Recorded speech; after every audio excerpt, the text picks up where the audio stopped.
Thank you so much for watching this video or listening if you are listening to us on Spotify. We are on YouTube and we have the audio version on Spotify. Yep. Both are called Wise Works Podcast. So, Joshua, bring us into what we're talking about today.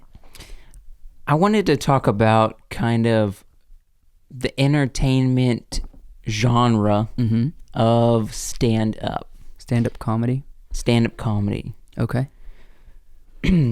What would you say? Do you remember the first stand-up you've ever watched? Oh, man.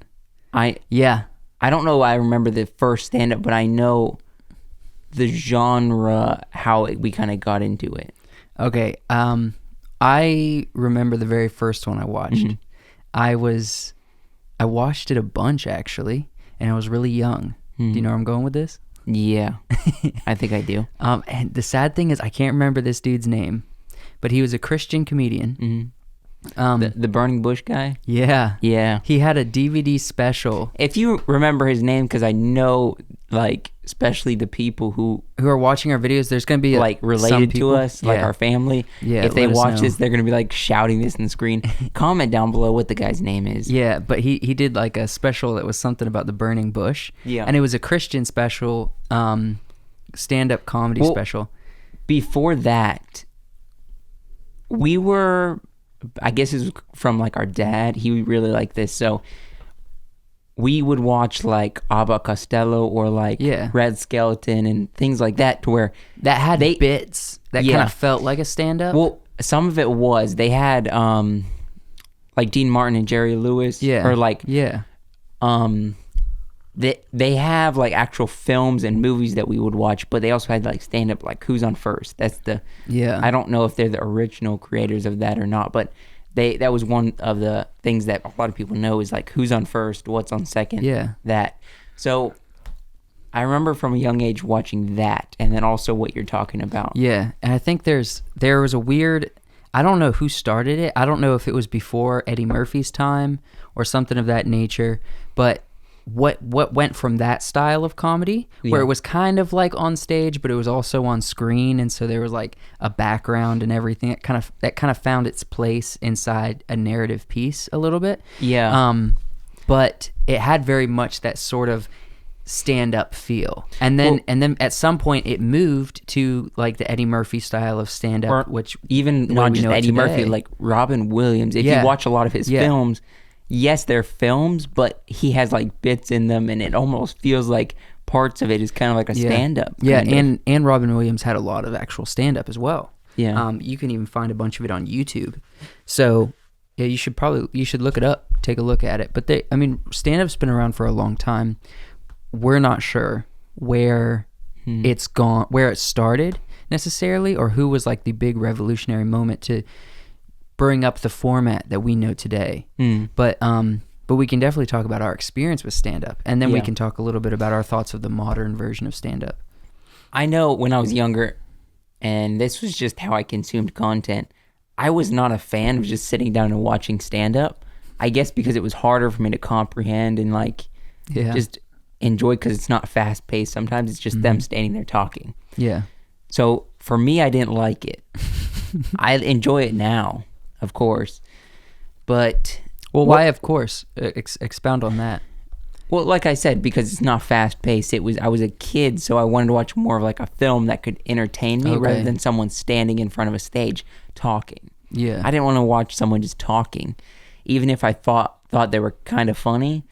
It's kind of, to a kid, it's probably kind of boring. I enjoy that now because I can just like, you're comprehending the thoughts and really paying attention to the funny humor behind it. Yeah, definitely. What is your thought of when the first types of stand-up you ever watched? What did you think of it? Well, obviously, stand-up that we'll get to towards the end of this, the majority of stand-up's very crude, very adult content, very,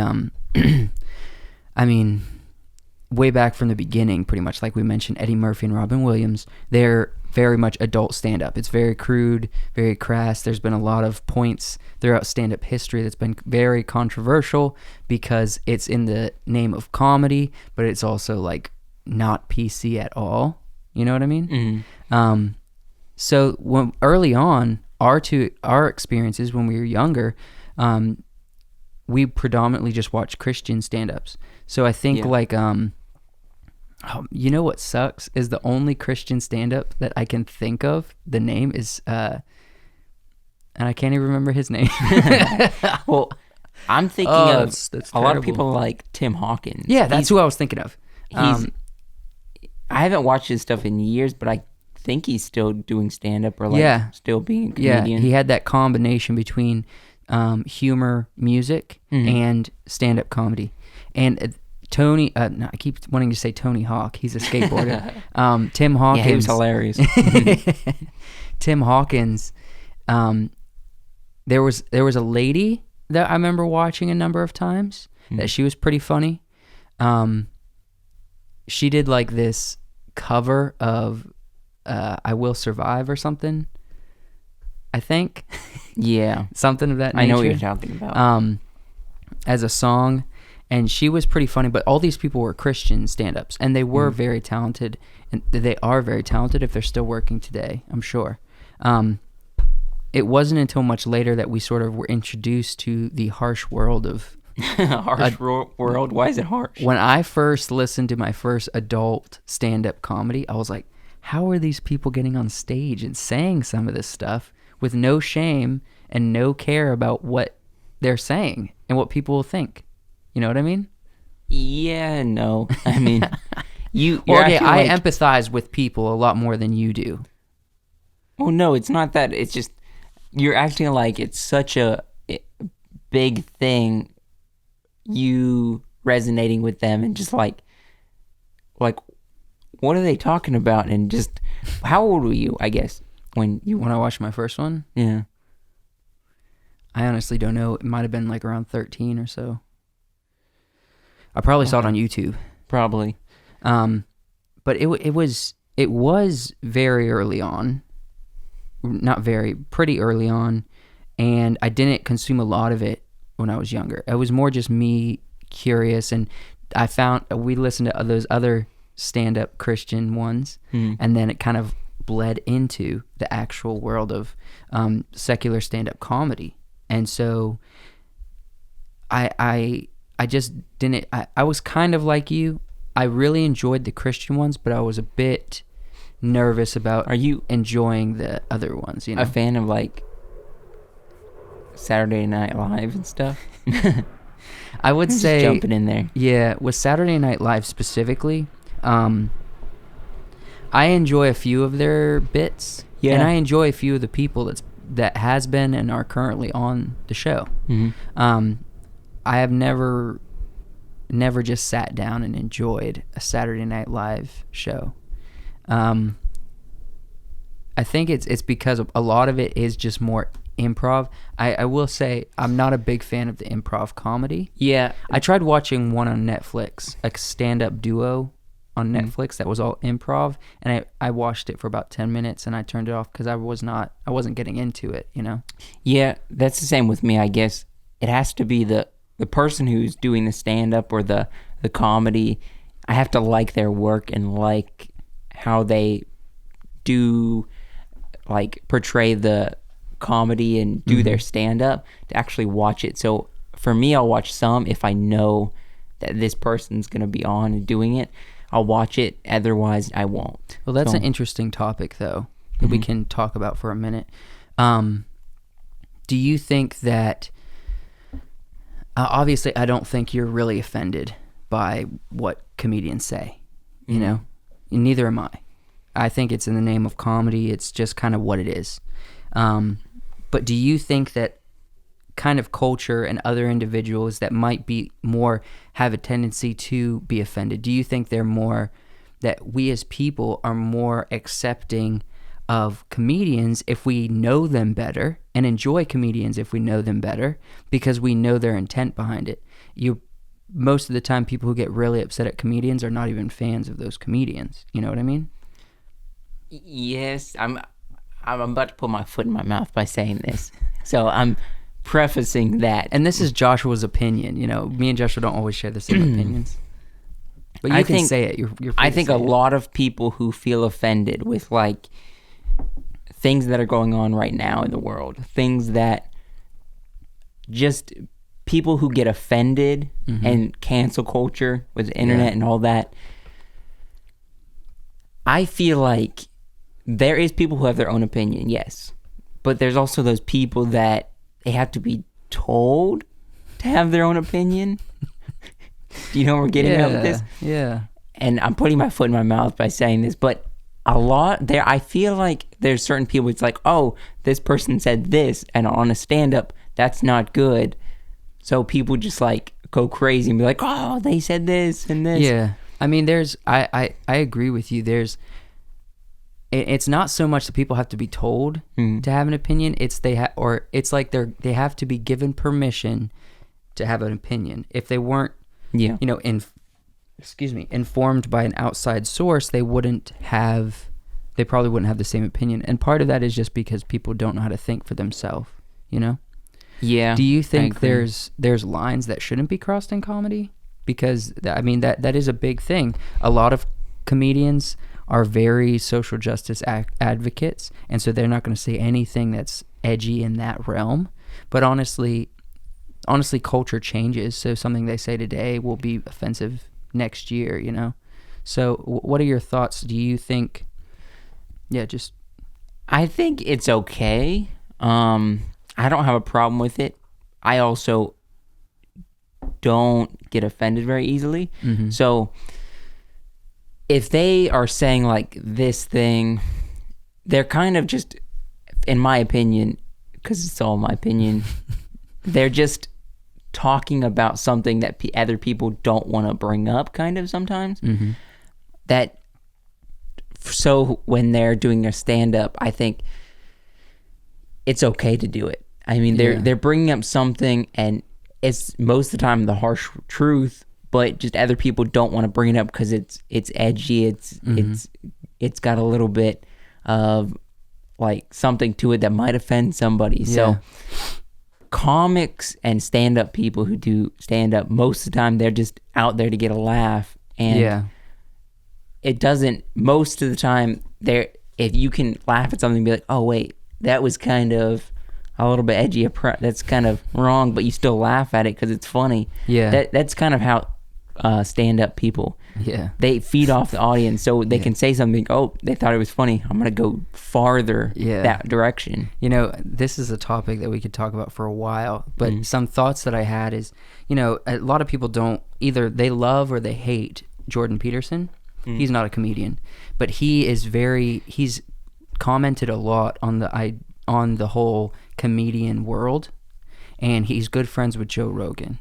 And so Jordan Peterson very much strongly believes comedians are very necessary for culture. And even for just human civilization, just humans in general. Because if you go through life with saying, there are certain serious topics, and there might be, I'm not a fully educated person. I'm not a comedian by any standpoint, and I'm not an expert on culture. But if there are certain things that you're always taking so seriously, then maybe sometimes you just need to be brought out of it a little bit and said, hey, here's some fun ideas that are kind of funny. And it doesn't mean that you have to be dishonoring or not take those topics seriously. It just kind of means like, here's some funny things that we can laugh at to, escape the seriousness of the world for a little bit, and just bring a little bit of lighthearted to some more serious topics. What would you say is your favorite comedian? Or one of the top couple, maybe, that you really like? And the top few? Dave Chappelle. Oh, yes. Okay. Dave Chappelle's at the top of my edgy list. And very outspoken. Yeah, but I love Dave Chappelle. He's funny. A very funny comedian. He just won the Comedian of the Year or something. I think he's like the first African-American dude to win something like that. Or maybe the second or whatever. It's not common, pretty much. And then my second, or at least in the same realm of my top comedians, I love Joe Rogan. I love Tom Segura. I like Bert Kreischer. Someone who when he hasn't done it a lot, he's done it some. Someone who did stand up, he's mostly an entertainer, like film or TV show. But when he gets up on stage, because he's so good at telling stories, I love his stuff, is Olin Rogers. Oh yeah. What? Okay. He is a stand-up comedian, but no one knows who he is. Yeah, he's not like a... I'm wearing his merch, by the way. Yeah, he's not like one that like promotes himself as a stand-up. He got famous telling stories on YouTube. And also Final Space from, Yeah. I don't even know what platform it's on. TBS? TBS. Yeah. Mm-hmm. Final Space is The what he cartoon created, show. but when he... Semi-adult cartoon show. He's so good at telling stories that like when he does stand-up, it's so good. I mean, he doesn't have a lot online, but he's been touring for the past couple of years, and I've not gone to any shows, but I want to. Yeah, so I do too. bad. If he comes here, we're going. Oh, for sure. He's like, shut up and take my money. Yeah, I would throw money at Olin Rogers. He's a hilarious dude. He's a master storyteller. We talked about this on the Midnight Special with the Go Force. But Olin Rogers is definitely someone that we didn't talk about Olin Rogers with the Go Force, but we talked about the art of storytelling a little bit. Yeah. And he's definitely a modern day historian. Like, you know, the kind of person that you let keep all the history information so they can relay it in an epic way for future generations. Speaking of, he has a gift. I would like to see like Wyatt or John Mark, probably like Wyatt, get up and do a stand-up. That would be funny. If he really thought through his material, and really laid it out funny, he has a factor naturally that we've seen on the podcast of like that drawing you in and then turning it, and that's literally jokes. That's literally the art of stand-up comedy. Even stand-up comedians would say that. But yeah, Olin Rogers, he has a gift of storytelling, and I very much love him as well. Yeah, he's a wonderful person. Yeah, I really like his work. Do you think that stand-up comedy is at the height, or do you think that it is slowly dying? I don't think it's dying because there's places like Netflix or even just other platforms that they're putting like stand-up on right now that's thriving. Hulu's just now getting into the business of stand-up. So it's thriving. So it's not dying. People enjoy to just go to a show and just watch someone tell jokes. But it gives the illusion of that it's going away because of the whole cancel culture thing. Well, no, not just that. What I was going to bring up is there's a lot of comedians or like stand-up comedians. I'm thinking of like people that have been on like SNL. They've started on SNL, started with like stand-up and little short clips, but they've moved to like films and like comedy films like Adam Sandler, like Kevin Hart's done films. Kevin Hart, like stand-up. He's getting into films now. Pete Davidson, which he's a great actor. I mean, I like his stand-up as well, Pete, but I almost think he's a better actor than he is a stand-up. Yeah, his acting is superior to his jokes on stage, in my opinion. Okay, well, so a lot of people do stand-up, but then they get into like bigger things like films or like that. So I don't think it's dying, but it's kind of hand in hand and kind of the evolution of a lot of people stand-up career. Yeah, and people who are really popular. Yeah. So and I don't know this. Does Dave Chappelle, does he have like film? Is he in a couple movies? He had an early on acting career. He was in Men in Tights. For real? Yeah, he was. He was in Men in Tights. He played a big role in Men in Tights. You just don't remember him because you didn't get introduced to Dave Chappelle years after you already watched the movie. You know what I mean? Probably. Yeah. He had a whole show on Comedy Central for years called The Chappelle Show. Wait, is he the blind guy? No. Okay. No, he's not the blind guy. I'm pretty sure. I'm trying to think of on Men in Tights who he was. But yeah, I mean, you watch it again, you'll see it. Mm-hmm. But that was early on. Dave Chappelle, he stopped doing the Chappelle Show. He stopped doing stand-up for a long time. He moved to Africa. He was there off the grid for a long time. Came back, started doing stand-up again, and now he's done like 3 specials on Netflix. And he just came out with something on YouTube last week about commenting about the whole Yeah. police brutality thing. I watch that. But yeah, someone that has thrived, that I know he's gotten a lot of backlash, but for some reason it just rolls off his back, who's also had an acting career, is Bill Burr. You know who that is? Mm. He was in an episode of The Mandalorian. He's been doing stand-up forever, for a long time. He has multiple Netflix specials. I think he has like 4 or 5 Netflix specials.